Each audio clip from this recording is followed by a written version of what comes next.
গাইবান্ধা সদর সহ জেলার বিভিন্ন এলাকায় কৃষিজমিতে ফসলের পাশাপাশি বেশ কিছু কৃষক সূর্যমুখী চাষ করছেন। শখের বশে চাষ করা সূর্যমুখী ফুলের আবাদ ভালো হওয়ায় লাভের আশা করছেন তারা। নভেম্বর-ডিসেম্বর লাগানো সূর্যমুখীর ফলন পাওয়া যাবে এপ্রিল ও মে মাসের মাঝামাঝিতে। উৎপাদিত সূর্যমুখী আশানুরূপ ফসল ও কাঙ্ক্ষিত বাজার দর আশা করছেন কৃষকরা। অন্যান্য ফসলের চেয়ে সূর্যমুখী চাষের বেশি লাভের প্রত্যাশা করছেন তারা।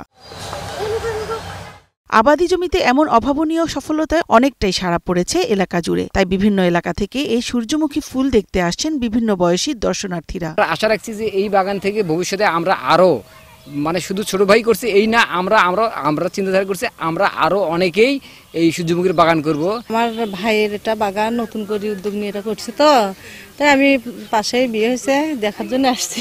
ভালোই লাগতেছে ফুল দেখে। নিজ উদ্যোগে ফুলের বাগানটা করছে। ওয়ালটন ফ্রিজ কিনে অনেকের মতো আপনিও হয়ে যেতে পারেন মিলেনিয়াল।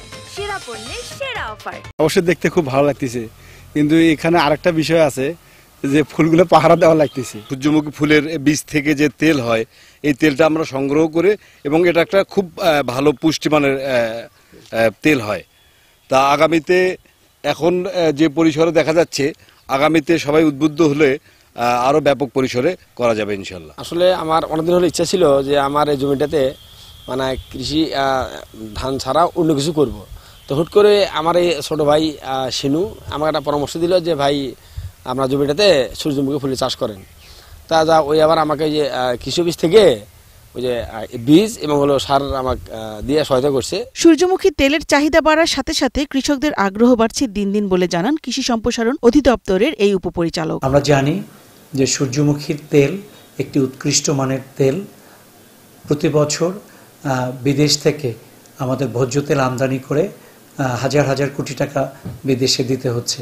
এই আলোকে কৃষি মন্ত্রণালয়ের পরামর্শে কৃষি বিভাগ নিয়মিত সূর্যমুখী সম্প্রসারণের কাজ করে যাচ্ছে। জেলায় এবার লক্ষ্যমাত্রা ৭৫ হেক্টর ছাড়িয়ে ৭৬ হেক্টরে গিয়ে দাঁড়িয়েছে। স্বাস্থ্যসম্মত ভোজ্য তেল হিসেবে সূর্যমুখীর চাহিদা দিন দিন বাড়ছে। আর অন্য অনেক ফসলের চেয়ে কম খরচ ও বেশি লাভজনক হওয়ায় কৃষকরা সূর্যমুখী চাষে আকৃষ্ট হচ্ছেন।